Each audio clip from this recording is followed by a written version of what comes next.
Hello दोस्तों, दीक्षा PCS channel में आपका स्वागत है। यूपी पीसीएस के लिए 2022 घटना चक्र हिस्ट्री का आज दूसरा पार्ट है। उसमें से पहला चैप्टर जो पाषाण काल और दूसरा सैन्य सभ्यता एवं संस्कृति का पार्ट पढ़ा दिए गए हैं। आज तीसरा वैदिक काल चैप्टर है। तो पहला यहाँ से है, वैदिक शब्द वेद से बना है। वेद का अर्थ ज्ञान होता है। भारत में सैन्य संस्कृति के पश्चात जिस नवीन सभ्यता का विकास हुआ है उसे वैदिक सभ्यता या आर्य सभ्यता के नाम से जाना जाता है। आर्य शब्द भाषा सूचक है जिसका अर्थ है श्रेष्ठ या कुलीन। क्लासिकी संस्कृति में आर्य शब्द का अर्थ है एक उत्तम व्यक्ति। आर्यों का इतिहास मुख्यतः वेदों से ज्ञात होता है। वैदिक साहित्य की संरचना का श्रेय आर्यों को दिया जाता है। आर्यों के मूल निवास स्थान को लेकर मतभेद है। प्रमुख इतिहासकारों ने इस पर अलग अलग विचार व्यक्त किए हैं।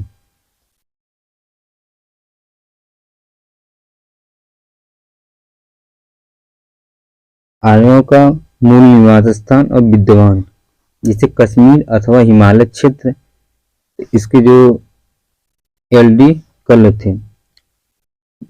ब्रह्मर्षि देश पंडित गंगानाथ झा थे। सप्त सिंधु प्रदेश डॉक्टर अविनाश चंद्र दास।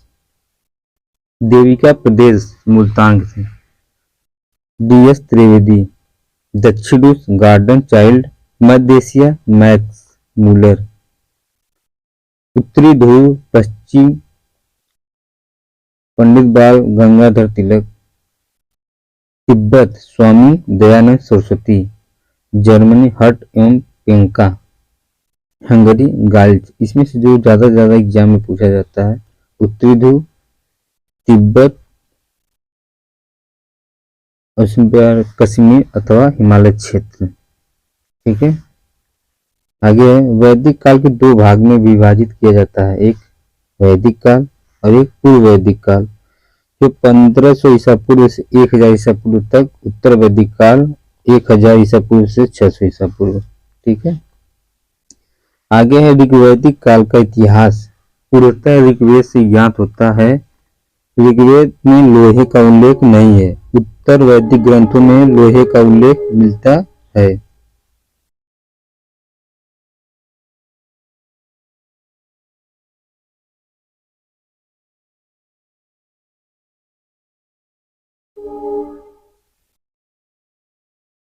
ऋग्वेद की नदी सूक्त में 21 नदियों का वर्णन किया गया है, जिसमें सबसे पश्चिम में कुंभा तथा सबसे पूर्व में गंगा है। ऋग्वेद में अफगानिस्तान की 4 नदियों कुर्मू, कुंभा, गोमती और सुवस्तु का उल्लेख मिलता है। ऋग्वेद में सप्त सिंधु प्रदेश की 7 नदियों का उल्लेख मिलता है। नदियां हैं सरस्वती, विपाशा, परुष्णी, विस्तृता, सिंधु, शतुद्री तथा अस्किनी। ऋग्वेद में यमुना नदी का 3 बार जबकि गंगा नदी का 1 बार उल्लेख हुआ है। अगला, इसमें कश्मीर की एक नदी मरुविद्या का उल्लेख मिलता है। ऋग्वेद में सिंधु नदी का सर्वाधिक बार उल्लेख हुआ है। किसका? सिंधु नदी का।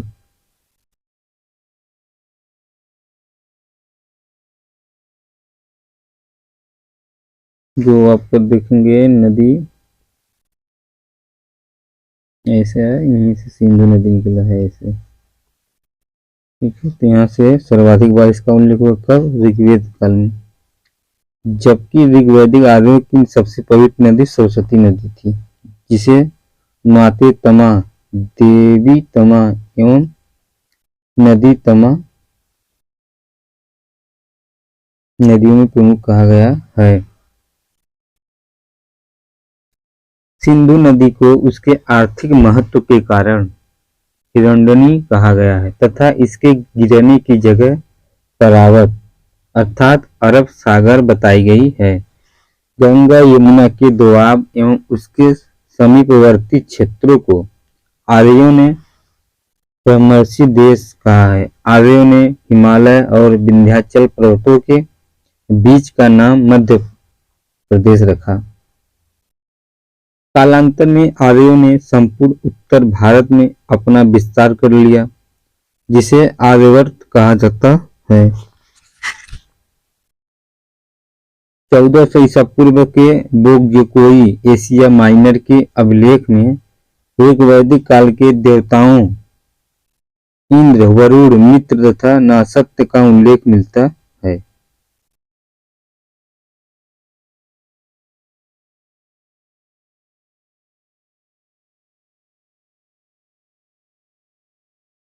ऋग वैदिक काल की नदियां जो है प्राचीन और आधुनिक, यहाँ से क्वेश्चन लगातार यूपीपीसीएस पूछता है। ठीक है। अस्कनी को क्या कहते हैं आधुनिक नाम में? चिनाव नदी।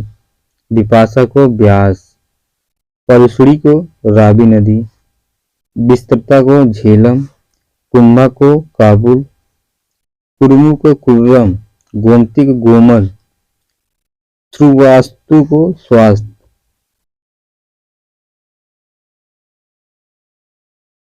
सदा नीरा को गंडक, सुतुद्री को सतलज, दृश्यदत्ती को घग्गर नदी कहा जाता है।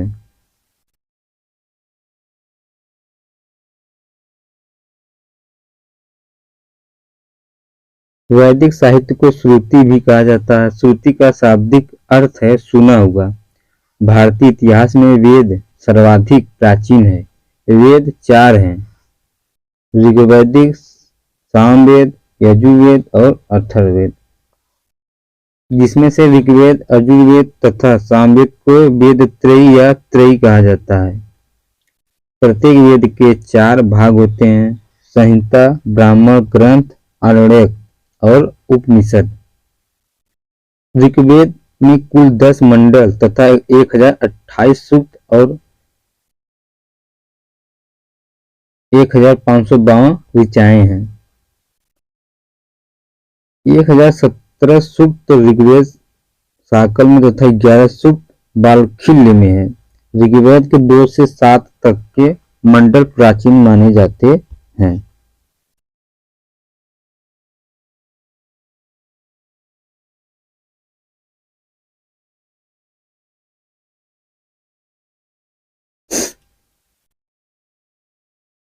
ऋग्वेद के मंडल और उसके परिचय।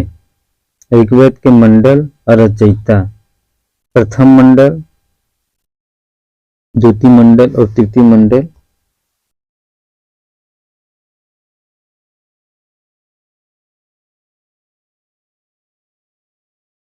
प्रथम मंडल जो है मधु, क्षमदा, मेधा, तिथि रचयिता है इसके। द्वितीय मंडल में ग्रीष्मद, तृतीय मंडल में विश्वामित्र, चतुर्थ मंडल में वामदेव, पंचम मंडल में अत्रि, षष्ठम मंडल में भारद्वाज, सप्तम मंडल में वशिष्ठ,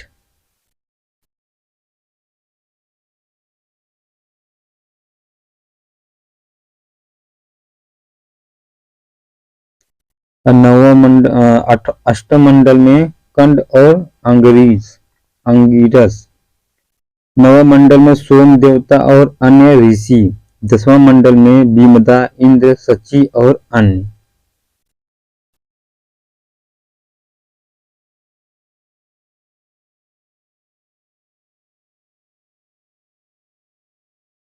ऋग्वेद के तृतीय मंडल में गायत्री मंत्र का उल्लेख है। इसके रचनाकार विश्वामित्र हैं। यह सविता मतलब सूर्य देवता को समर्पित है। ऋग्वेद के 9वें मंडल के सभी 114 सूक्त सोम को समर्पित है। प्रारंभ में हम 3 वर्णों का उल्लेख पाते हैं: ब्राह्मण, क्षत्रिय, वैश्य। शूद्र शब्द का उल्लेख सर्वप्रथम ऋग्वेद के 10वें मंडल के पुरुष सूक्त में हुआ है।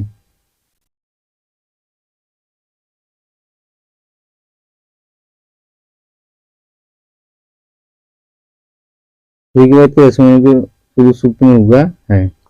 ऋग्वेद के मंत्रों का उच्चारण करके यज्ञ संपन्न कराने वाले पुरोहित को होता कहा जाता था। ऐतरेय तथा कौशितकी ऋग्वेद के 2 ब्राह्मण ग्रंथ हैं। पतंजलि के अनुसार ऋग्वेद की 21 शाखाएं हैं। ऐतरेय ब्राह्मण में सुनसेव आख्यान का वर्णन मिलता है। यजुर्वेद में श्रोत एवं कर्म कांड वर्णित है। यह वेद गद्य एवं पद्य दोनों में है। यजुर्वेद के कर्म कांडों को संपन्न कराने वाले पुरोहित को अध्वर्यु कहा जाता था।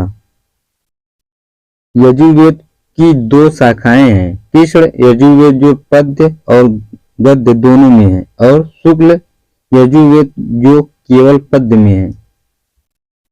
यजुर्वेद का अंतिम भाग ईशोपनिषद है, जिसका संबंध याज्ञिक अनुष्ठान से न होकर आध्यात्मिक चिंतन से है।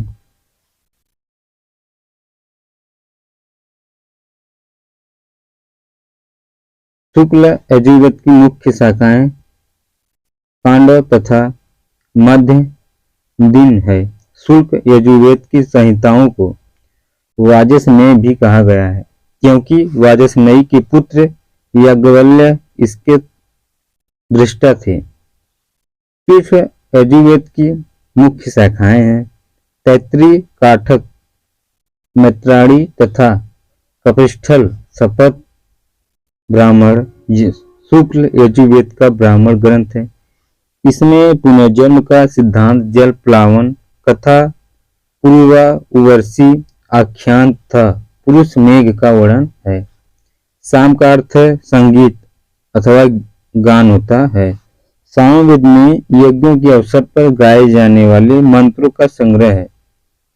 जो व्यक्ति इन मंत्रों को गाता था उसे उद्गाता कहा जाता था। सामवेद में कुल 1875 ऋचाएं हैं, जिनमें से 75, जबकि कुछ विद्वानों के अनुसार 99 को छोड़कर शेष सभी ऋग्वेद में भी उपलब्ध हैं। सामवेद की प्रमुख शाखाएं हैं कैथुमीय, राडायनी एवं जैमिनी। अथर्ववेद में 20 कांड, 730 सूक्त, 5987 मंत्र, इसमें से 1200 मंत्र ऋग्वेद के हैं। अथर्ववेद के मंत्रों का उच्चारण करने वाले पुरोहित को ब्रह्मा कहा जाता था। अथर्ववेद में मगध तथा अंग दोनों का दूरस्थ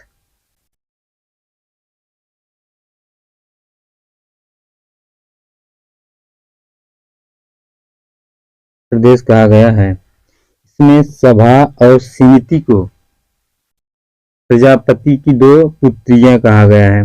इसमें सामान्यतः मनुष्य के विचारों, विश्वासों तथा अंधविश्वासों का विवरण मिलता है। अथर्ववेद की 2 शाखाएं उपलब्ध हैं, पिप्पलाद तथा शौनक।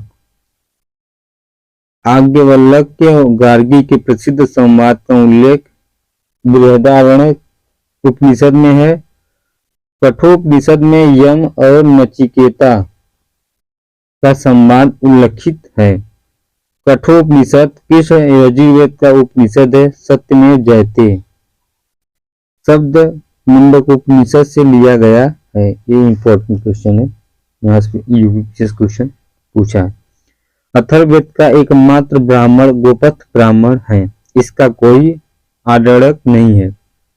उपनिषद दर्शन पर आधारित पुस्तकें हैं। इन्हें वेदांत भी कहा जाता है। उपनिषद का अर्थ शिष्य द्वारा ज्ञान प्राप्ति हेतु गुरु के समीप बैठना है। उपनिषद में प्रथम बार मोक्ष की चर्चा मिलती है। यह शब्द श्वेताश्वर उपनिषद में पहली बार आया है। वेदांग की संख्या 6 है। शिक्षा, कल्प, व्याकरण, निरुक्त, छंद तथा ज्योतिष। शुल्ब सूत्र में यज्ञ वेदियों को मापने, उनके स्थान पर चयन तथा निर्माण आदि का वर्णन मिलता है। पुराणों की संख्या टोटल 18 है। यहाँ एग्जाम में पूछा है। पहला जो है मत्स्य, दूसरा मार्कंडेय, तीसरा भविष्य, चौथा भागवत, पांचवा है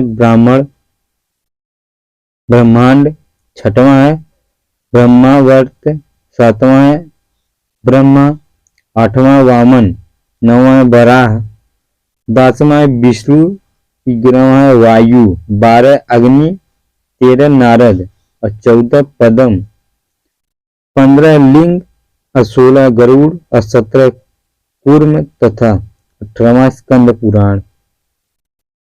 इनकी रचना लोमहर्ष ऋषि तथा उनके पुत्र उग्रश्रवा द्वारा की गई थी। इनमें भविष्यतः काल शैली में कलियुग के राजाओं का विवरण मिलता है।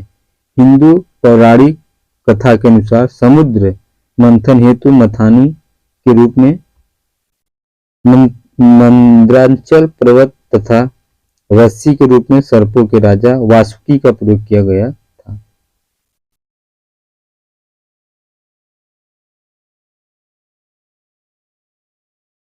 द्रोहा, पुरु, यदु तथा तुर्वस को पंच जन कहा गया है। जन के अधिपति को राजा कहा जाता था। कुलप परिवार का स्वामी पिता अथवा बड़ा भाई होता था। ग्राम का मुखिया ग्रामीण तथा विष का प्रमुख अथवा बड़ा भाई होता था। बीजपति कहलाता था।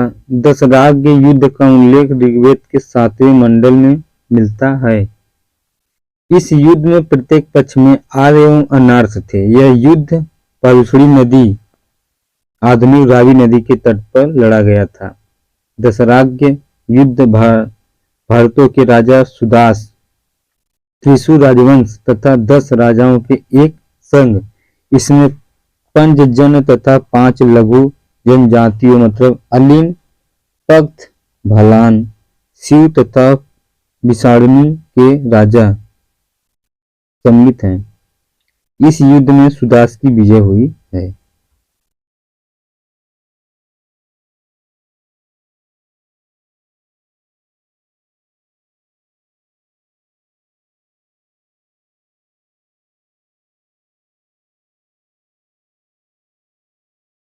ऋग्वेद समाज की सबसे छोटी इकाई परिवार या कुल होती थी। ऋग्वैदिक समाज पितृसात्मक समाज। वरुण सूक्त के शून्य शोभ आख्यान से ज्ञात होता है कि पिता अपनी संतान को बेच सकता था। ऋग्वैदिक कालीन समाज प्रारंभ में वर्ग विभेद से रहित था। ऋग्वेद में वर्ण शब्द का रंग के अर्थ में तथा कहीं कहीं व्यवसाय चयन के अर्थ में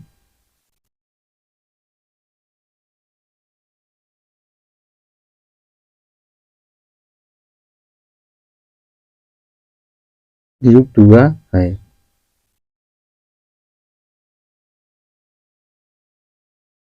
ऋग्वेद के 10वें मंडल के पुरुष सूक्त में सर्वप्रथम शूद्र शब्द मिलता है। इसमें विराट पुरुष के विभिन्न अंगों से चारों वर्णों की उत्पत्ति बताई गई है। विराट पुरुष के मुख्य ब्राह्मण, भुजाओं से राजन्य, छत्री से उरु, जंघा भाग से वैश्य तथा पैरों से शुद्ध उत्पन्न हुआ है। गोत्र शब्द का सर्वप्रथम उल्लेख ऋग्वेद में हुआ है। गोत्र शब्द का मूल अर्थ है गोष्ठ अथवा वह स्थान जहां समूचे कुल का गोधन पाला जाता था, परंतु बाद में इसका अर्थ एक ही मूल पुरुष से उत्पन्न लोगों का समुदाय हो गया। गोत्र प्रथा की स्थापना उत्तर वैदिक काल में हुई थी। आर्यों द्वारा अनार्यों को दिए गए विभिन्न नाम हैं। अब्रहान मतलब वेदों के को न मानने वाले।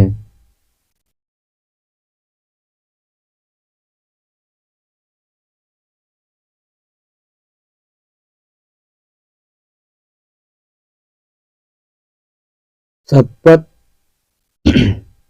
सतपथ ब्राह्मण में पत्नी को पति की अर्धांगिनी कहा गया है। ऋग्वेद में जायदस्तम अर्थात पत्नी ही गृह है कहकर उसके महत्व को स्वीकार किया गया। कन्या की विदाई के समय जो उपहार एवं द्रव्य दिए जाते थे उसे बहतु कहा जाता था। स्त्रियों में पुनर्विवाह एवं नियोग प्रथा प्रचलित थी। नियोग प्रथा से उत्पन्न संतान क्षत्रज कहलाती थी। समाज में सती प्रथा के प्रचलन का उदाहरण नहीं मिलता है।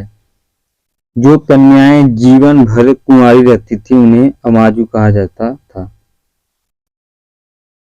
ऋग्वेद में घोषा, लोपामुद्रा, विश्ववारा, अपाला आदि स्त्रियों शिक्षित थी तथा जिन्होंने कुछ मंत्रों की रचना भी की थी। लोपामुद्रा अगस्त्य ऋषि की पत्नी थी।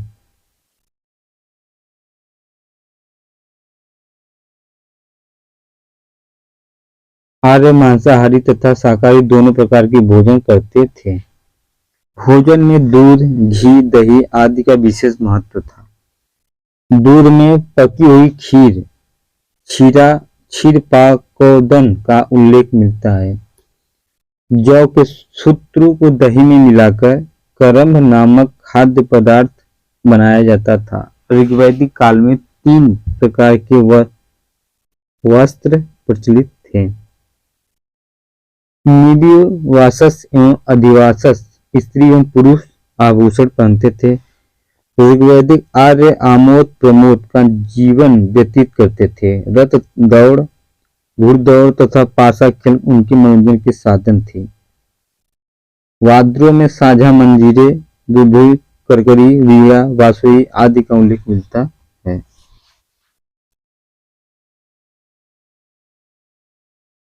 कृषि और पशुपालन उनके आर्थिक जीवन का मूल आधार था।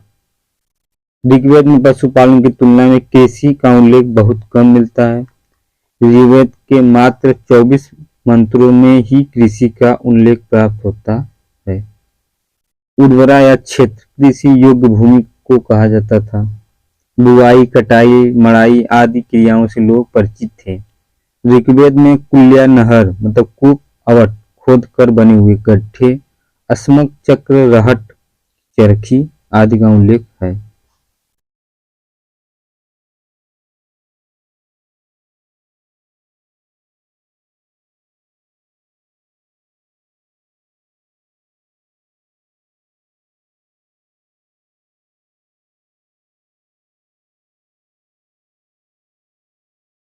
ऋग्वेद कालीन शब्दावली का अर्थ, जिसे नीवी कमर के नीचे पहना जाने वाला वस्त्र, वासस कमर के ऊपर पहना जाने वाला वस्त्र, अधिवासस ऊपर से धारण किया जाने वाला चादर या ओढ़नी, तच्छा मतलब बढ़ई, कर्मा मतलब धातु कर्म करने वाला, वेकनाट शुद्ध खोर, अरित्र मतलब पतवार, अरित्र मतलब नाविक। ठीक है। वैदिक साहित्य में ऋग्वेद प्राचीनतम ग्रंथ है जिसमें हमें सर्वप्रथम बहुदेववाद के दर्शन प्राप्त होते हैं। यास्क के निरुक्त के अनुसार ऋग्वैदिक बहुदेववाद के दर्शन प्राप्त होते हैं। आरस्क के निरुक्त के अनुसार ऋग्वैदिक देवताओं की संख्या मात्र 3 बताई गई है। ऋग्वेद में एक अन्य स्थल पर प्रत्येक लोक में 11 देवताओं का निवास मानकर उनकी संख्या 33 बताई गई है। ऋग्वैदिक देवताओं का वर्गीकरण 3 वर्गों में किया गया है। पृथ्वी की देवता पृथ्वी, अग्नि, बृहस्पति, सोम आदि। आकाश के देवता वरुण, सूर्य, मित्र, पूषण, विष्णु, अश्विनी आदि। अंतरिक्ष के देवता इंद्र, प्रजन, रुद्र।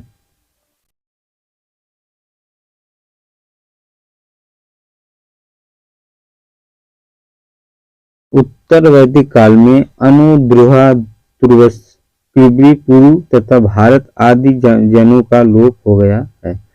शतपथ ब्राह्मण में कुरु और पांचाल को वैदिक सभ्यता का सर्वश्रेष्ठ प्रतिनिधि बताया गया है। छांदोग्य उपनिषद से ज्ञात होता है कि कुरु जनपद में कभी ओले नहीं पड़े और न ही टिड्डियों के उपद्रव के कारण अकाल ही पड़ा। उत्तर वैदिक काल में काशी, कौशल, कुरु, पांचाल, विदेह, मगध, अंग आदि प्रमुख राज्य थे। उपनिषद में कुल 36 राजाओं के उल्लेख प्राप्त होते हैं। विदेह के जनक, पांचाल के राजा प्रवाह जाबाली, केके राजा अश्वपति और काशी के राजा अजातशत्रु प्रमुख थे।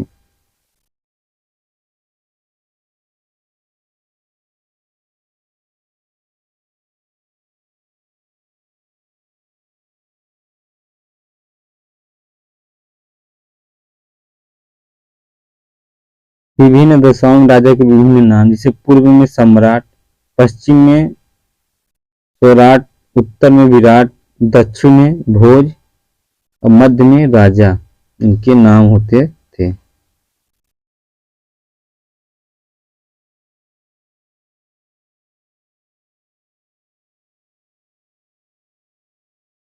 पुरोहित को राजा का प्रमुख, परामर्शदाता कहते थे, सेनानी को सेना का प्रमुख, ग्रामीण या ग्रामीण को ग्राम का मुखिया, महिषी को राजा की पत्नी, सूत को रथ सेना का नायक, संघहिता को कोषाध्यक्ष, भाग दूध को कर एकत्र करने वाला अधिकारी, अच्छवाप का मतलब आय व्यय गणनाध्यक्ष, सूत्र क्रीड़ा में राजा का मित्र, पालागल मतलब विदूषक, छाती छता मतलब प्रतिहारी या देवारी।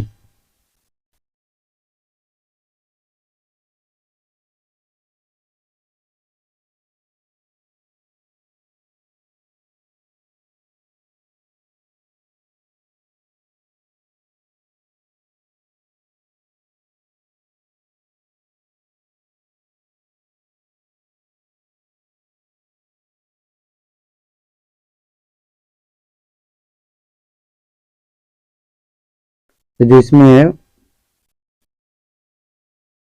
पहला है क्वेश्चन, आर्य शब्द इंगित करता है।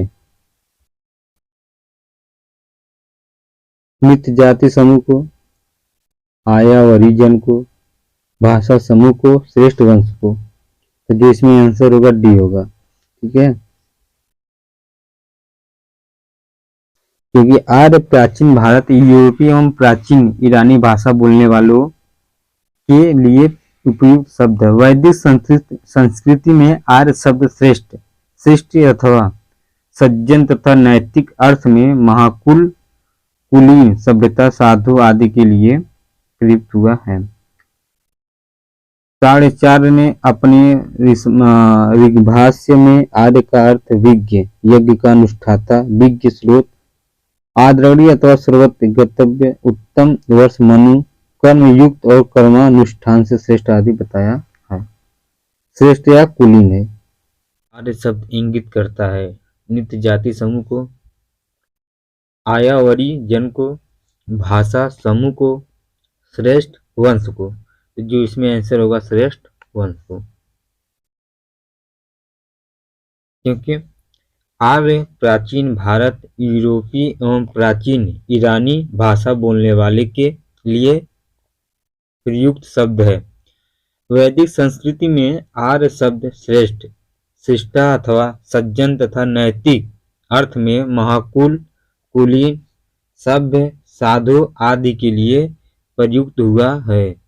सायणाचार्य ने अपने ऋग्भाष्य में आर्य का अर्थ विज्ञ, यज्ञ का अनुष्ठाता, विज्ञ श्रोता, आदरणीय अथवा सर्वत्र गतव्य, उत्तम, वर्ष, मनु, कर्मयुक्त और कर्मानुष्ठान से श्रेष्ठ आदि बताया गया है, जिसका शाब्दिक अर्थ श्रेष्ठ या कुलीन। अगला क्वेश्चन है,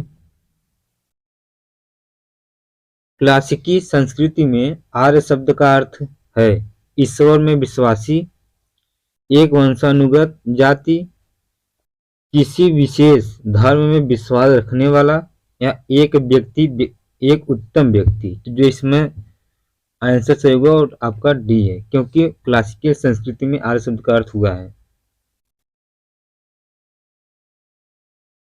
क्लासिकी संस्कृति में आर्य शब्द का अर्थ है एक उत्तम व्यक्ति। वैदिक साहित्य में कहीं भी आर्य का एक जाति अथवा विशेष भाषा भाषी के रूप में उल्लेख नहीं हुआ है।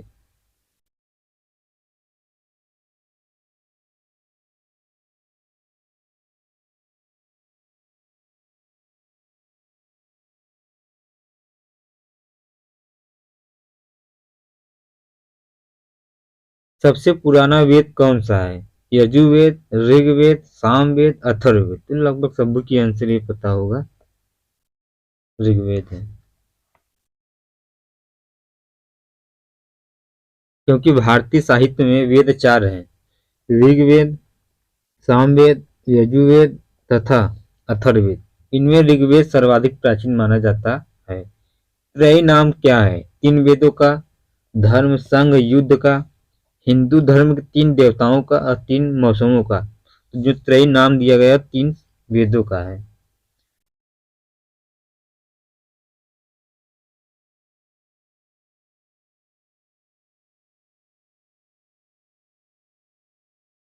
और तीन वेद कौन कौन से हैं? तो है ऋग्वेद, यजुर्वेद और सामवेद को वेद त्रयी या तयी कहा जाता है। अगला क्वेश्चन है, किस वैदिक ग्रंथ में वर्ण शब्द का सर्वप्रथम नामोल्लेख मिलता है? ऋग्वेद का, अथर्ववेद का, सामवेद, यजुर्वेद। जो आंसर होगा इसका ऋग्वेद है, ए। क्योंकि वर्ण शब्द का सर्वप्रथम उल्लेख ऋग्वेद में मिलता है। ऋग्वेद में वर्ण शब्द के रंग के अर्थ में तथा कहीं कहीं व्यवसाय चयन के अर्थ में प्रयुक्त हुआ है।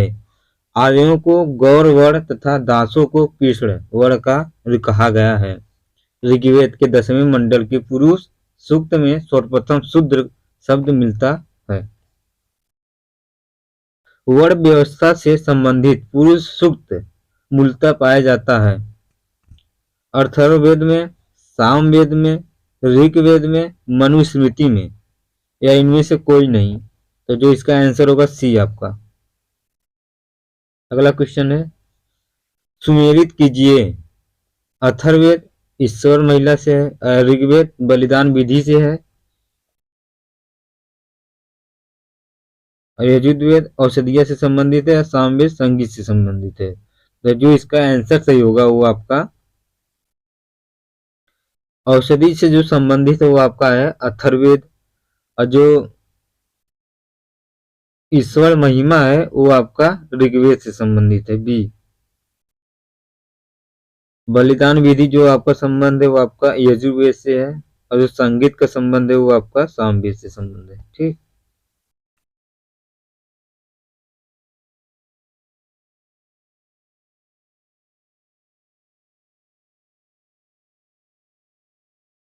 अथर्ववेद औषधि से संबंधित है, ऋग्वेद में ईश्वर महिमा देवताओं की श्रुति से है, यजुर्वेद में कर्मकांड बलिदान विधि एवं सामवेद में संगीत का उल्लेख मिला है। सूची 1 और सूची 2 से सम्मिलित कीजिए। सूची 1 सूची 2, ऋग्वेद, यजुर्वेद, सामवेद, अथर्ववेद। अब जो इधर से है संगीतमय स्रोत, स्रोत एवं कर्मकांड, तंत्र मंत्र एवं वशीकरण, स्रोत एवं प्रार्थनाएं। तो जो इसका आंसर होगा वो आपका है स्रोत एवं प्रार्थनाएं किसका है? ऋग्वेद से रिलेटेड है। ठीक। उसके बाद यजुर्वेद जो है वो आपका स्रोत एवं कर्मकांड से रिलेटेड है। सामवेद संगीत स्रोत से है, और तंत्र मंत्र विषय लगभग सभी को पता होगा, अथर्ववेद से रिलेटेड। ठीक है।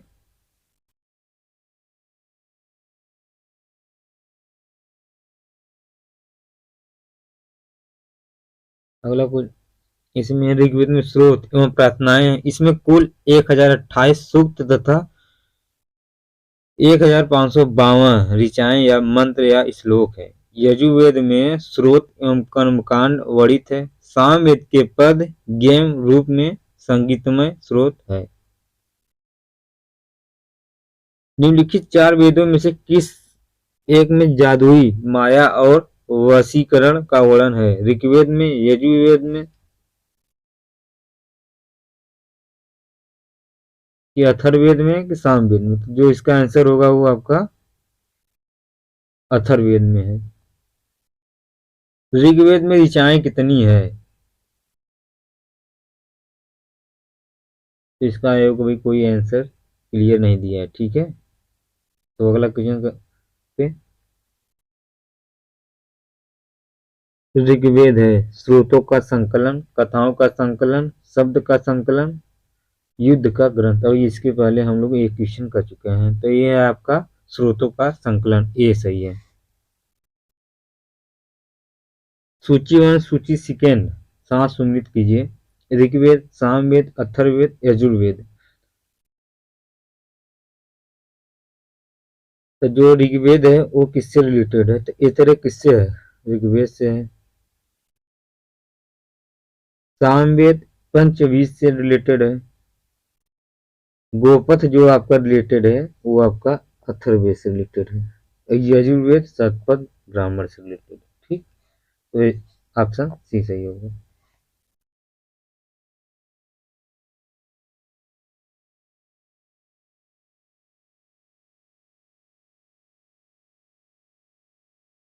निम्नलिखित में से कौन सा ब्राह्मण ग्रंथ ऋग्वेद से संबंधित है? इतरे ब्राह्मण, गोपद ब्राह्मण, शतपथ ब्राह्मण, तैतरीय ब्राह्मण। तो जो भी हम लोग इसके पहले क्वेश्चन देखे थे, इसमें जो आंसर होगा आपका ये होगा, इतरे ब्राह्मण।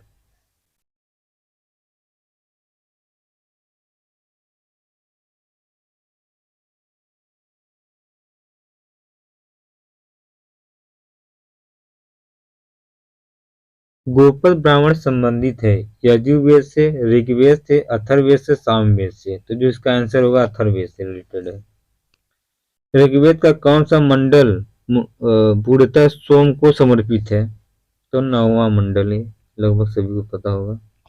ठीक, ऋग्वेद में कुल 10 मंडल हैं।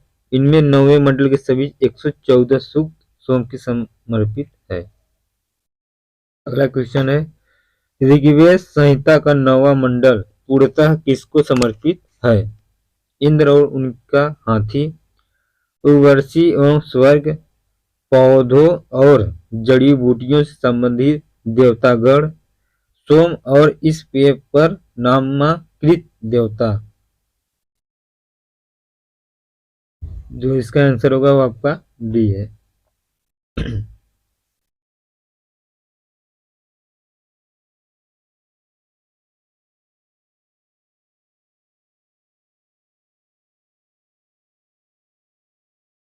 यज्ञ संबंधी विधि विधानों का पता चलता है ऋग्वेद से, सामवेद से, ब्राह्मण ग्रंथों से, यजुर्वेद से। जो इसका आंसर होगा यज्ञ, ये यजुर्वेद से है। यज्ञ संबंधी विधि का पता यजुर्वेद से चलता है। यजुर्वेद के 2 भाग हैं, शुक्ल यजुर्वेद तथा कृष्ण यजुर्वेद। अगला क्वेश्चन, निम्नलिखित में से किसका संकलन ऋग्वेद पर आधारित है? यजुर्वेद, सामवेद, अथर्ववेद, इनमें से कोई नहीं। तो जो इसका आंसर होगा आपका सामवेद पर आधारित है।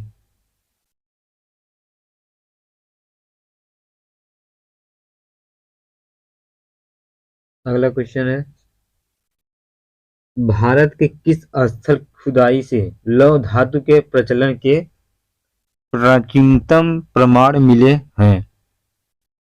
तक्षशिला, अंतरजीखेड़ा, कौशाम्बी, हस्तिनापुर। तो जो इसका आंसर होगा अंतरजीखेड़ा।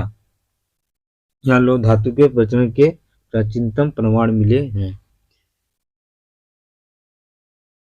ही क्षेत्र अंतरजीखेड़ा, आलमगीरपुर, मथुरा, रोपड़, श्रावस्ती, कांपिल्य आदि स्थलों की खुदाई से लौहयुगीन संस्कृति के अवशेष प्राप्त हुए हैं। अंतरजीखेड़ा से लौह धातु मल तथा धातु शोधन में प्रयुक्त होने वाली भट्टियां मिली हैं, जिनसे यह संकेत मिलता है कि यहाँ लौह धातु को गलाने का कार्य स्थानीय रूप से होता है। अगला क्वेश्चन है, उपनिषद पुस्तकें हैं धर्म पर, योग पर, विधि पर, दर्शन पर। तो जो इसका आंसर होगा वो आपका डी आंसर है, दर्शन पर। क्योंकि उपनिषद दर्शन पर आधारित पुस्तकें हैं, इन्हें वेदांत भी कहा जाता है। अगला क्वेश्चन है, उपनिषद का मुख्य विषय क्या है? सामाजिक व्यवस्था, दर्शन, विधि, राज्य। तो जो इसका मुख्य विषय है वो आपका दर्शन है। अगला क्वेश्चन है, निम्नलिखित में से किस एक वैदिक साहित्य में मोक्ष की चर्चा मिलती है? ऋग्वेद, परवर्ती संहिताएं, ब्राह्मण, उपनिषद। जो इसका आंसर होगा वो आपका उपनिषद है, क्योंकि वेदों में मोक्ष शब्द प्रयुक्त नहीं हुआ है। उपनिषदों में प्रथम बार मोक्ष की चर्चा मिलती है। यह शब्द श्वेताश्वर उपनिषद में पहली बार आया है।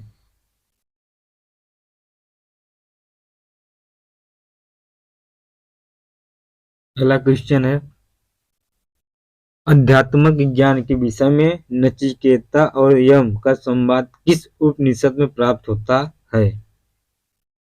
बृहदारण्य उपनिषद में, छांदोग्य उपनिषद में, कठोपनिषद में, केन उपनिषद में। तो जो इसका आंसर होगा वो आपका कठोपनिषद में, कठोपनिषद। इसमें देखिए ये आईएएस में भी पूछा है, यूपी पीसीएस, एलडीए में पूछा भी है, उत्तराखंड पीसीएस में भी पूछा है क्वेश्चन, तो इम्पोर्टेंट है। तो कठोपनिषद में यम और नचिकेता का संवाद उल्लिखित है। इसमें आचार्य यम ने नचिकेता को उपदेश दिया है, न इस आत्मा का कभी भी जन्म होता है और न ही इसकी कभी मृत्यु होती है। यह अंजमा नित्य तथा शाश्वत है। कठोपनिषद कृष्ण यजुर्वेद का उपनिषद है।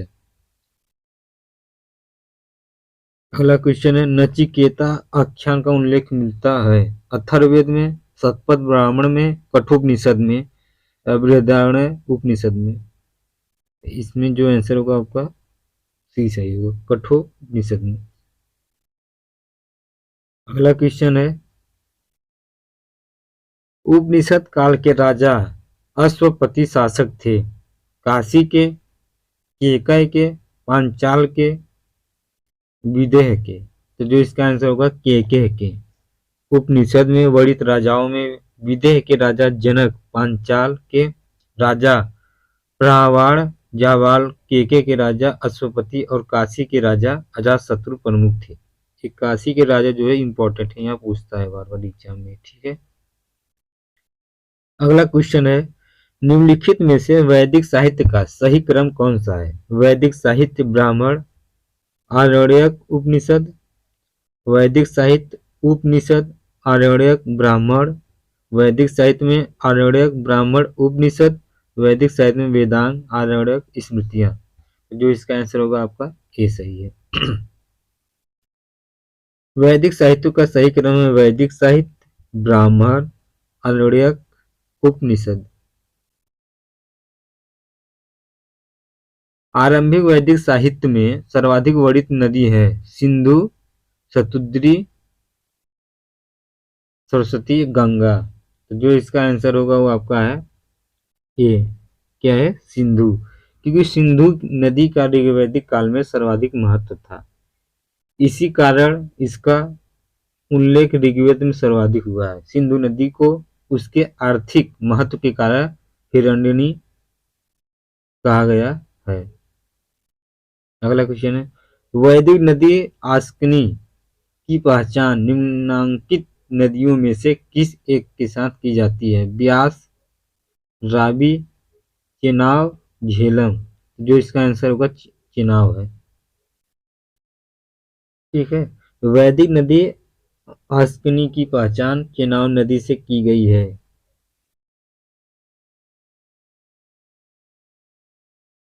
अगला क्वेश्चन है,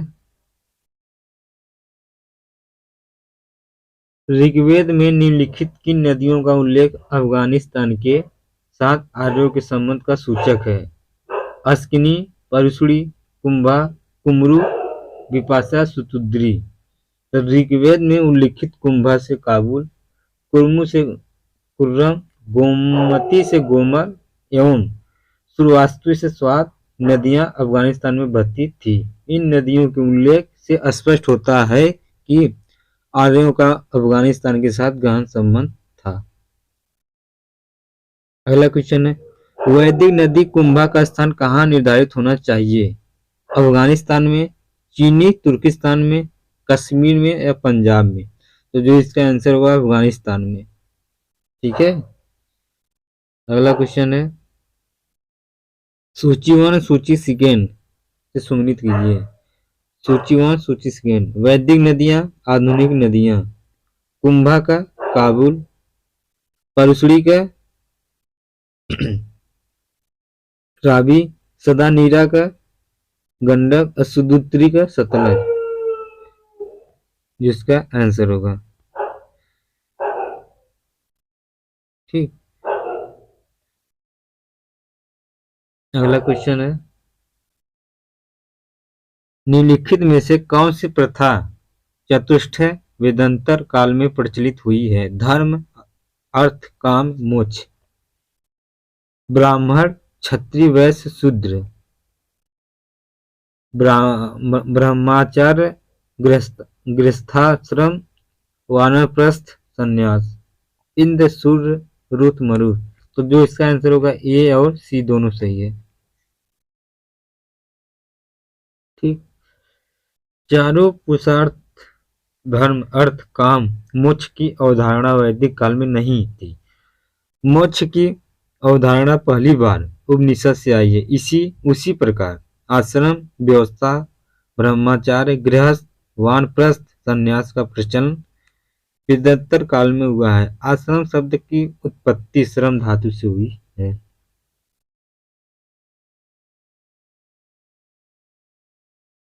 धर्म तथा रीत भारत की प्राचीन वैदिक सभ्यता के एक केंद्रीय विचार को चित्रित करते हैं। इस संदर्भ में निम्नलिखित कथनों पर विचार कीजिए। धर्म व्यक्ति के दायित्वों एवं स्वयं तथा दूसरों के प्रति व्यक्तिगत कर्तव्यों की संकल्पना था। रीत मूलभूत नैतिक विधान था जो सृष्टि और उसमें अंतर्निहित सारे तत्वों के क्रियाकलापों को संचालित करता था। तो जो इसका आंसर होगा एक और दो दोनों सही है। ठीक,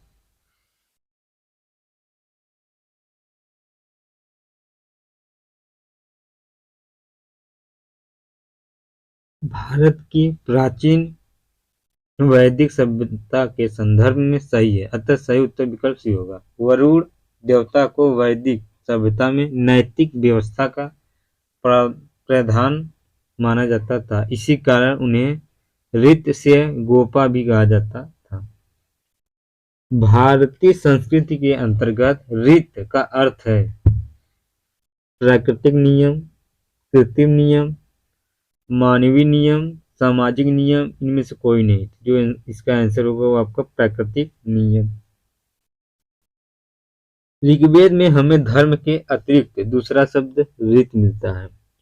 सभी देवताओं का संबंध ऋत विश्व की नैतिक एवं भौतिक व्यवस्था से माना गया है। ऋग्वेद में इसका वर्णन है, सृष्टि के आदि में सर्वप्रथम ऋत की उत्पत्ति हुई थी। ऋत के द्वारा विश्व में सुव्यवस्था तथा प्रतिष्ठा स्थापित होती है। यह विश्व की व्यवस्था का नियामक है।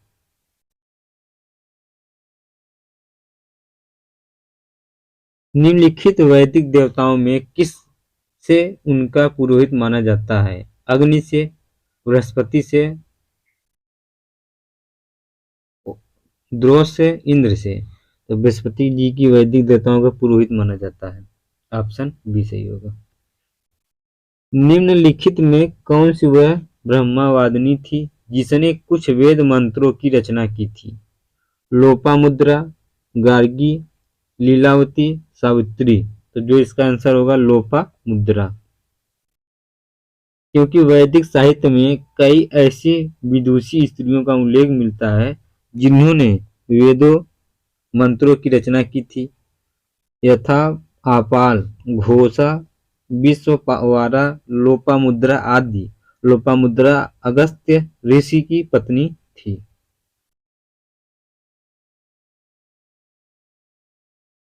ऋग्वैदिक काल में निष्क शब्द का प्रयोग एक आभूषण के लिए होता था, किंतु परिवर्ती काल में उसका प्रयोग इस अर्थ में हुआ है शस्त्र, कृषि औजार, लिपि, सिक्का।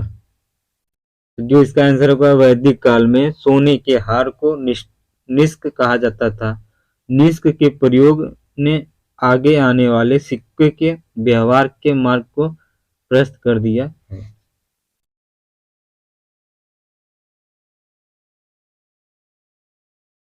ऋग्वेद काल में निष्क किस अंग का आभूषण था? कान का, गला का, बाहु का, कलाई का? तो जो इसका निष्क किस अंग का आभूषण है तो गला का है। ऋग्वैदिक काल में निष्क गले में पहना जाने वाला एक प्रकार का हार था। साथ ही निष्क वैदिक काल में विनिमय का एक माध्यम भी था। प्राचीन भारत में निशाका जाने जाते थे। स्वर्ण आभूषण से, गाय से, तांबे के सिक्के से, चांदी के सिक्के से। तो जो इसका आंसर होगा आपका स्वर्ण आभूषण से। बौद्ध जातक में 3 प्रकार के स्वर्ण सिक्के का उल्लेख मिलता है। प्रथम क्रम में निशाका या निष्क, दूसरे क्रम में सुवर्ण और तीसरे क्रम में मशाका। मूल्य की दृष्टि से सबसे निम्न और निशाका उच्च मूल्य वाली मुद्रा थी।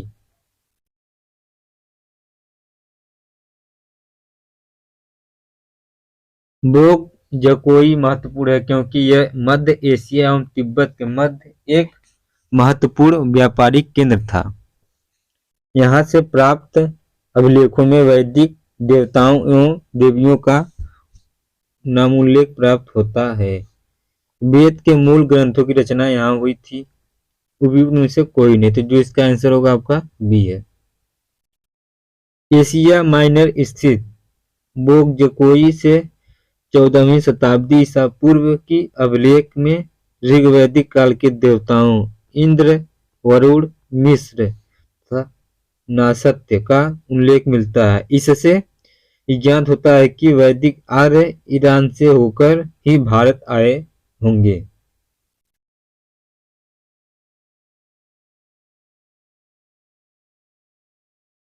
अगला क्वेश्चन है, निम्नलिखित अभिलेखों में से कौन सा ईरान से भारत में आर्यों के आने की सूचना देता है? मानसेहरा, शहबाजगढ़ी, बोग जकोई, जूनागढ़। तो जो इसका आंसर होगा बोग जकोई। ठीक है, ऑप्शन सी सही है।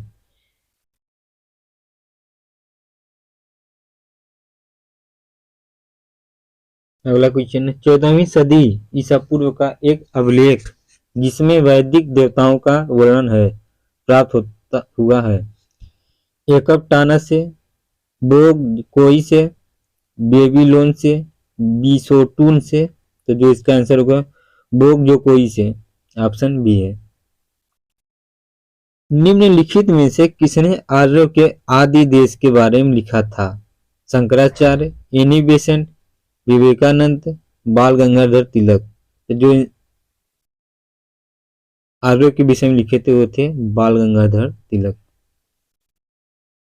बाल गंगाधर तिलक ने आर्यों के आदि देश के बारे में लिखा था। तिलक ने यह मत व्यक्त किया था कि आर्यों आदि देश उत्तरी ध्रुव, किंतु तिलक यह मत इतिहासकार में मान्य नहीं हुआ। ठीक है, अगला क्वेश्चन है, जिस ग्रंथ में पुरुष मेध का उल्लेख हुआ है कृष यजुर्वेद, शुक्ल यजुर्वेद, शतपथ ब्राह्मण, पंचविंश ब्राह्मण। तो इसको अभी आयोग इस पर कोई आंसर नहीं दिया है। अब पुरुष मेध एक प्रमुख यज्ञ है। यह शुक्ल यजुर्वेद के तीसरे अध्याय कृष्ण यजुर्वेद, शुक्ल यजुर्वेद के शतपथ ब्राह्मण तथा कृष्ण यजुर्वेद के तैतरीय ब्राह्मण में वर्णित है। अंततः प्रश्न दिए गए विकल्पों में तीनों मौजूद होने के कारण कोई उत्तर नहीं दिया जा सकता। ठीक है, अगला क्वेश्चन है, शतपथ ब्राह्मण में उल्लेखित राजा विदेह माधव से संबंधित ऋषि थे? ऋषि भारद्वाज, ऋषि वशिष्ठ, ऋषि विश्वामित्र, ऋषि गौतम राहुगढ़। तो जो इसका आंसर होगा ऋषि गौतम राहुगढ़, ऑप्शन डी सही है।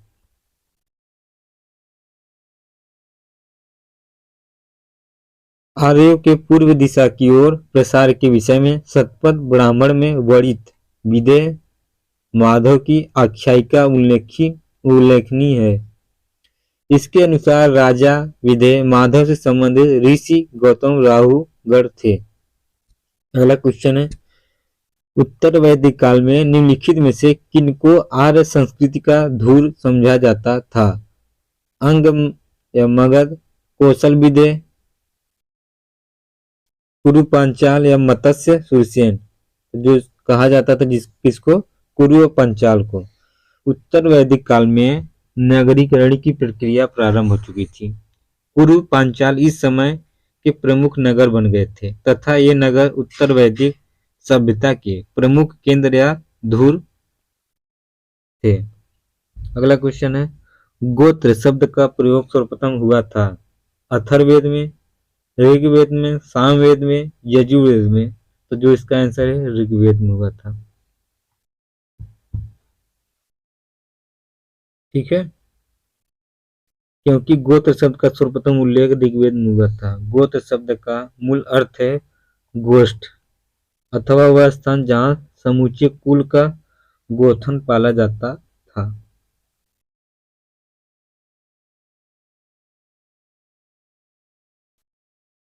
पूर्व वैदिक आर्यों का धर्म प्रमुखतः था भक्ति, मूर्ति पूजा और यज्ञ, प्रकृति पूजा और यज्ञ, प्रकृति पूजा और भक्ति।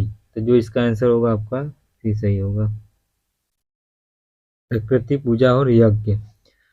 पूर्व वैदिक आर्यों का धर्म मुख्यतः प्राकृतिक पूजा और यज्ञ पर आधारित था। भक्ति तथा मूर्ति पूजा का उदय मध्योत्तर काल में हुआ था। अगला क्वेश्चन है, ऋग्वेद काल में जनता निम्न में से मुख्यतः किसमें विश्वास करती थी? मूर्ति पूजा में, एकेश्वरवाद में, देवी पूजा में, बलि एवं कर्मकांड में। तो जो ऑप्शन डी सही है, बलि और कर्मकांड में। ठीक, ऋग्वैदिक काल में लोग प्रकृति की शक्तियों, वैदिक देवता एवं देवियों की प्रार्थना, यज्ञ जिसमें बलि और कुछ कर्मकांड निहित थे में विश्वास करते थे। अगला क्वेश्चन है,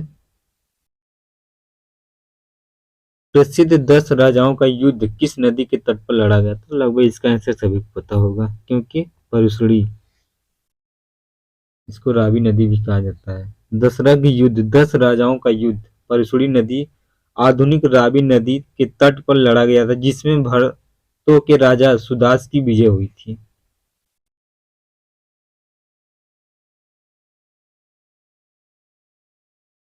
अगला क्वेश्चन है, ऋग्वेद में उल्लिखित प्रसिद्ध 10 राजाओं का युद्ध किस नदी के किनारे लड़ा गया था? क्वेश्चन हो चुका है, परशुड़ी मतलब रावी नदी। अगला क्वेश्चन है, निम्न में से किस नदी को ऋग्वेद में मातेतमा, देवी तमा एवं नदी तमा संबोधित किया गया है? तो वो है आपका सरस्वती नदी। ऋग्वेद में सरस्वती को माते तमा, देवी तमा एवं नदी तमा कहा गया है, अर्थात सबसे अच्छी माँ, सबसे अच्छी देवी तथा सबसे अच्छी नदी भी है।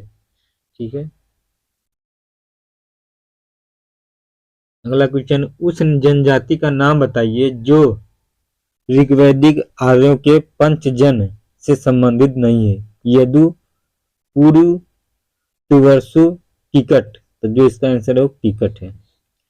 ऋग्वैदिक आर्यों के पंचजनों में यदु, द्रुह्यु, पुरु, अनु, तुर्वसु शामिल थे। कीकट इनसे संबंधित नहीं है।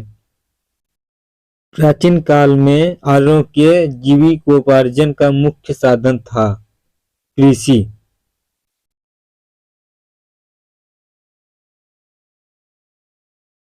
आर्य संस्कृति मूलतः पशुपालक और कृषक संस्कृति रही है।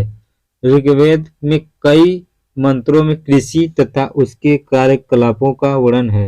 अच्छी कृषि के लिए वर्षा की कामना की गई है तथा पशुओं को चराने और पालने का अनेक स्थलों पर वर्णन है। उत्तर वैदिक काल तो कृषि प्रधान संस्कृति ही था। अगला क्वेश्चन है, ऋग्वेद में उल्लिखित यव शब्द किस कृषि उत्पादन हेतु प्रयुक्त किया गया है?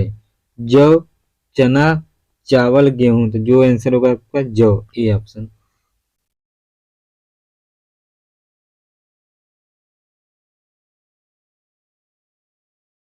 अगला क्वेश्चन, सूची 1 सूची सेकंड से सम्मिलित कीजिए। व्रीहि, मुदुर्ग, यव, इच्छु। जो है इसका व्रीहि जो है आपका चावल से रिलेटेड है, मुदुर्ग जो है मूंग से, यव जो है आपका जव से, इच्छु जो है गन्ना से रिलेटेड है, तो जो इसका आंसर होगा आपका डी। अगला क्वेश्चन है, ऋग्वैदिक मतलब पढ़ी किस वर्ग से नागरिक थे? पुरोहित से, लोहार, स्वर्णकार, व्यापारी, तो यह व्यापारी से थे। व्यापार वाणिज्य प्रधानतः पढ़ी लोग करते थे। ऋग्वेद में पढ़ी शब्द का उल्लेख कई स्थानों पर हुआ है। पढ़ी ऋण देते थे तथा ब्याज बहुत अधिक लेते थे। उन्हें बेकनाट सूदखोर कहा गया है। अगला क्वेश्चन है, वैदिक युग में प्रचलित लोकप्रिय शासन प्रणाली थी? निरकुश, प्रजातंत्र, गणतंत्र, वंश परंपरागत राजतंत्र, तो जो इसका आंसर होगा आपका डी सही है। वैदिक काल में प्रचलित लोकप्रिय शासन प्रणाली शब्द परंपरागत राजतंत्र प्रणाली थी। यद्यपि जनता द्वारा चुनाव के भी कुछ उत्तरदायित्व मिलते हैं।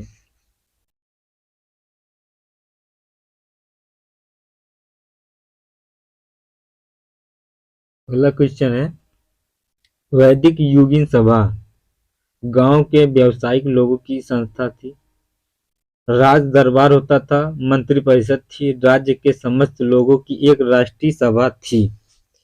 तो वैदिक काल में सभा एवं समिति नामक दो संस्थाएं राजा की निरंकुशता पर नियंत्रण रखती थी। संभवतः सभा कुलीन या वृद्ध मनुष्यों की संस्था थी, जिसमें उच्च कुल में उत्पन्न व्यक्ति ही भाग ले सकते थे। किस वेद में सभा और समिति को प्रजापति की दो पुत्रियां कहा गया है? ऋग्वेद में, सामवेद में, यजुर्वेद में, अथर्ववेद में, तो जो इसका आंसर है वो आपका अथर्ववेद है। अथर्ववेद में सभा और समिति को प्रजापति की दो पुत्रियां कहा गया है। ऋग्वैदिक जन सभा जो न्यायिक कार्यों से संबंधित थी। सभा, समिति, विधाता, उपयुक्त में से सभी, तो जो इसका आंसर होगा सभा है। सभा, समिति एवं विदत ऋग्वैदिक कालीन जनजातियों संस्था थी। इन संस्थाओं में सभा न्यायिक कार्यों से संबंधित थी। ऋग्वेद में सभा का 8 प्रकार उल्लेख हुआ है। अगला क्वेश्चन, आयुर्वेद अर्थात जीवन का विज्ञान का उल्लेख सर्वप्रथम मिलता है? वो आपका अथर्ववेद में, तो सभी को लगभग पता है। ठीक है। ऋग्वेद धर्म था बहुदेववादी, एकस्वरवादी, अद्वैतवादी, निर्वृत्त मार्गी, तो जो इसका आंसर होगा बहुदेववादी। ठीक है, ऑप्शन ए सही होगा। अगला क्वेश्चन है, सर्वाधिक ऋग्वेद सूक्त समर्पित है? इंद्र को, अग्नि को, रुद्र को, विष्णु को, तो जो इसका आंसर होगा इंद्र को है। ऋग्वेद में इंद्र का वर्णन सर्वाधिक प्रतापी देवता के रूप में किया जाता है।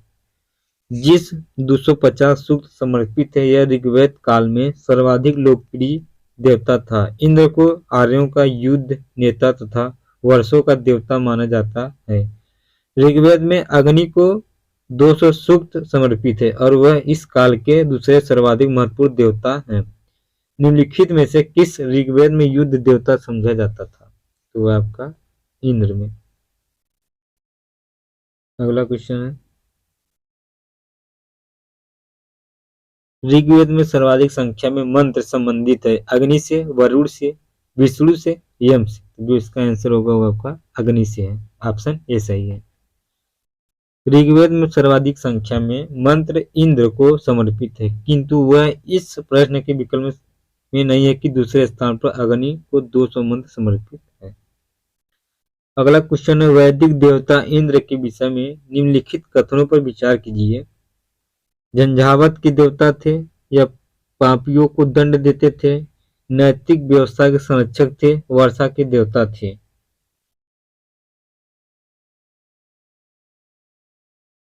जो आंसर है आपका पापियों के दंड थे, और झांझावात के देवता थे और वर्षा के देवता थे। ठीक, ऑप्शन डी सही है। 1 और 4। ऋग्वेद में इंद्र का वर्णन सर्वाधिक प्रतापी देवता के रूप में किया जाता है। जिसे 250 सूक्त समर्पित है। यह ऋग्वेद काल में सर्वाधिक लोकप्रिय देवता थे। इंद्र को आर्यों का युद्ध नेता तथा वर्षों आंधी तूफान का देवता माना जाता है। अगला क्वेश्चन, निम्नलिखित में से पूर्व वैदिक आर्यों का सर्वाधिक लोकप्रिय देवता कौन था? तो यहाँ पे इंद्र थे। D option.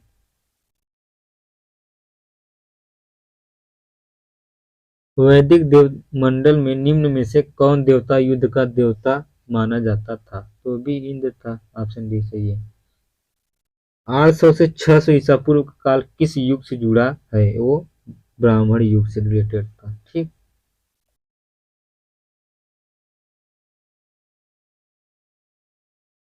क्योंकि 800 से 600 ईसा पूर्व का काल ब्राह्मण ग्रंथों के प्रलयन युग से जुड़ा है। प्रायः 7वीं या 6ठी शताब्दी ईसा पूर्व से लेकर 3री शताब्दी ईसा पूर्व तक का समय सूत्र काल कहा जाता है।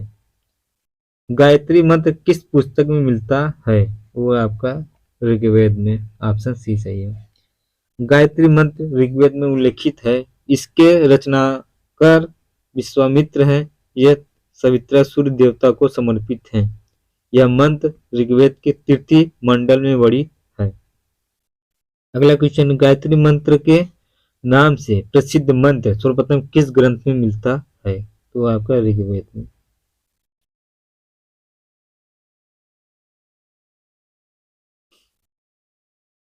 गायत्री मंत्र की रचना किसने की थी?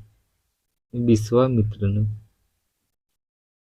संघ, प्रतिसंघ, वंश, मनवंतर और वंशानुचरित्र संकेतक है वेदों के, पुराणों के, उपनिषद के, सूत्रों के। तो पुराणों में 5 प्रकार के विषयों का वर्णन सिद्धांत इस प्रकार है।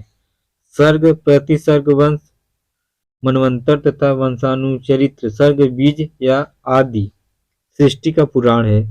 प्रतिसर्ग प्रलय के बाद की पुनः सृष्टि को कहते हैं। ये वंश में देवताओं या ऋषियों के वंश वृक्षों का वर्णन है। मनवंतर में कल्प के महायुगों का वर्णन है। और वंशानुचरित्र पुराणों के वे अंग हैं जिनमें राजवंशों की तालिकाएं दी हुई हैं और राजनीतिक अवस्थाओं, कक्षाओं तथा घटनाओं के वर्णन है। पुराणों की संख्या कितना है? तो लगभग सभी को पता होगा, 18। ठीक, अगला क्वेश्चन है, श्री भागवत गीता मौलिक रूप से किस भाषा में लिखी गई है? तो ये आपका संस्कृत भाषा में लिखी है।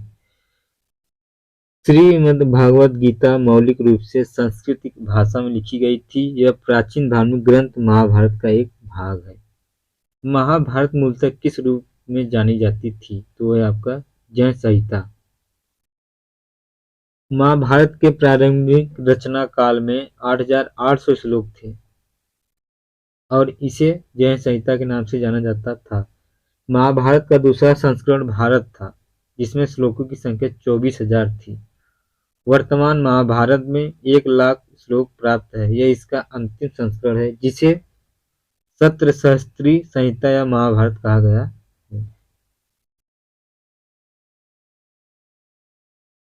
सप्तसही संहिता उपनाम निम्नलिखित में से किस ग्रंथ कहा है? ऋग्वेद, अथर्ववेद, रामायण, महाभारत। तो जो इसका आंसर होगा महाभारत है। हिंदू पौराणिक कथा के अनुसार समुद्र मंथन हेतु किस सर्प ने रस्सी के रूप में स्वयं को प्रस्तुत किया है? तो आपका वासुकी। ऑप्शन बी सही है। हिंदू पौराणिक कथा के अनुसार समुद्र मंथन हेतु मंथानी के रूप में मद्राचल पर्वत तथा रस्सी के रूप में सर्पों के राजा वासुकी का प्रयोग किया गया था।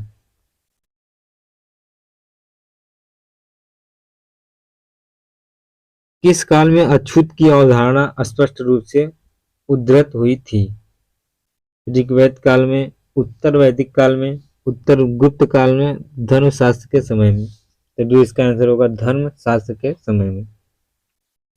धर्मशास्त्र के समय में सूत्र काल में 4 वर्णों ब्राह्मण, क्षत्रिय, वैश्य एवं शूद्र थे। अगला क्वेश्चन है, सत्यमेव जयते शब्द किस उपनिषद से लिए गए हैं। वो है क्या आपका मुंड उपनिषद। ऑप्शन ए सही है। सत्यमेव जयते मुंड उपनिषद से लिया गया है, जिसका अर्थ है सत्य की ही विजय होती है। यह भारत के राज्य चिन्ह पर भी अंकित है।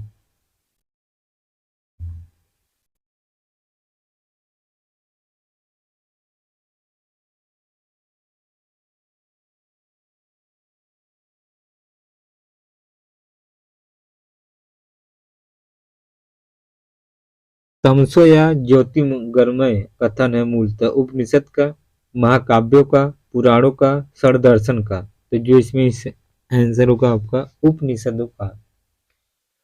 तमसो या माँ ज्योतिर्गमय कथन बृहदारण्यक उपनिषद से लिया गया है। इस कथन का अर्थ है अंधकार से प्रकाश की ओर।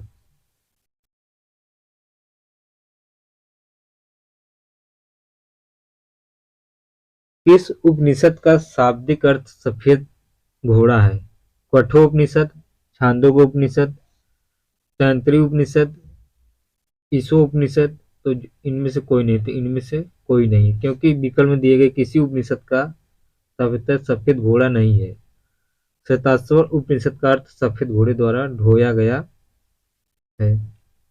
अगला क्वेश्चन है, सत्यकाम जाबाल की कथा जो अनब्याही में मां होने के लांछन को चुनौती देती है उल्लेखित है, वो आपका छांदोग्य उपनिषद।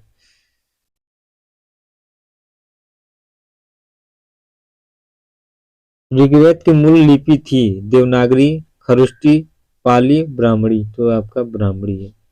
ऋग्वेद की मूल लिपि ब्राह्मणी थी। ऋग्वेद में कुल 10 मंडल हैं तथा 1028 सूक्त हैं। ऋग्वेद के पुरोहित को होता कहा जाता था। वैदिक कर्मकांड में होता का शब्द है ऋग्वेद से, यजुर्वेद से, सामवेद से, अथर्ववेद से। तो जो इसका आंसर होगा आपका ऋग्वेद से रिलेटेड है।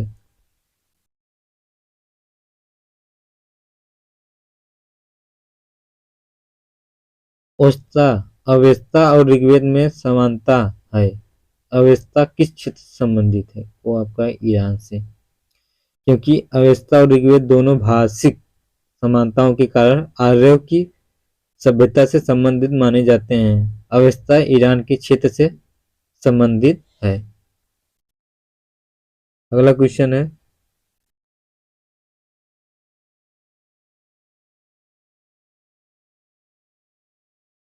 वैदिक काल में किस जानवर को अघन्या नाम माना जाता है? तो आपका है बैल, भेड़, गाय, हाथी। जो इसका आंसर होगा आपका गाय। वैदिक काल में गाय को अघन्या न मारे जाने योग्य माना गया है। गाय की हत्या अथवा उसे घायल करने वाले व्यक्ति को मृत्युदंड तथा देश निकाला की व्यवस्था वेदों में दी गई है। ऋग्वेद में अघन्या का प्रयोग हुआ है, वो है आपके गाय के लिए। ठीक। ऋग्वेद में कई परिच्छेदों में प्रयुक्त अघन्य शब्द संदर्भित है, वो है आपका गाय के लिए। ऑप्शन सी सही है। ऋग्वेद कालीन आर्यों और सिंधु घाटी के लोगों की संस्कृति के बीच अंतर के संबंध में निम्नलिखित कथनों पर कौन सा सही है? ऋग्वेद कालीन आर्य कवच और सिर शास्त्र हेलमेट का उपयोग करते थे, जबकि सिंधु घाटी सभ्यता के लोग में इनके उपयोग का कोई साक्ष्य नहीं मिलता। ऋग्वेद कालीन आर्यों को स्वर्ण, चांदी और ताम्र का ज्ञान था, जबकि सिंधु घाटी के लोगों को केवल ताम्र और लौह का ज्ञान था। ऋग्वेद कालीन आर्यों ने घोड़ों को पालतू बना लिया था, जबकि इस बात का कोई साक्ष्य नहीं है कि सिंधु घाटी के लोग इस पशु को जानते थे। तो जो इसका आंसर है वो खाली ये सही है। ठीक।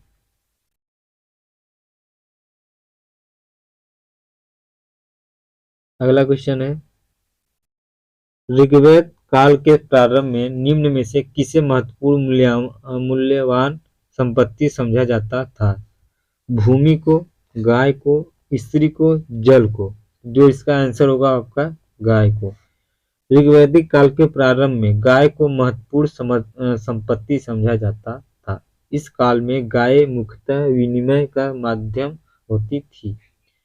ऋग्वेद के कुछ सूत्रों गाय को देवता के रूप में कल्पित किया गया है।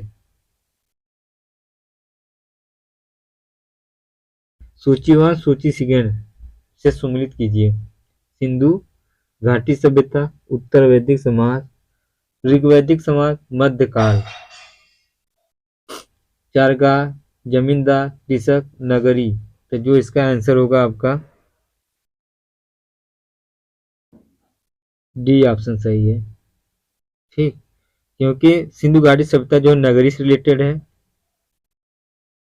उत्तर वैदिक सभ्यता जो है आपका कृषक से रिलेटेड है, ऋग्वैदिक समाज चारागाह से रिलेटेड है, मध्यकाल जो है जमींदारी से रिलेटेड है। अगला क्वेश्चन है, प्राचीन भारत समाज के प्रसंग में निम्नलिखित शब्दों में कौन सा शब्द शेष तीन के वर्ग का नहीं है? तो आपका कोश। प्राचीन भारतीय समाज के संदर्भ में कुल वंश तथा गोत्र परिवार से संबंधित, जबकि कोश परिवार से संबंधित न होकर भंडार से संबंधित है।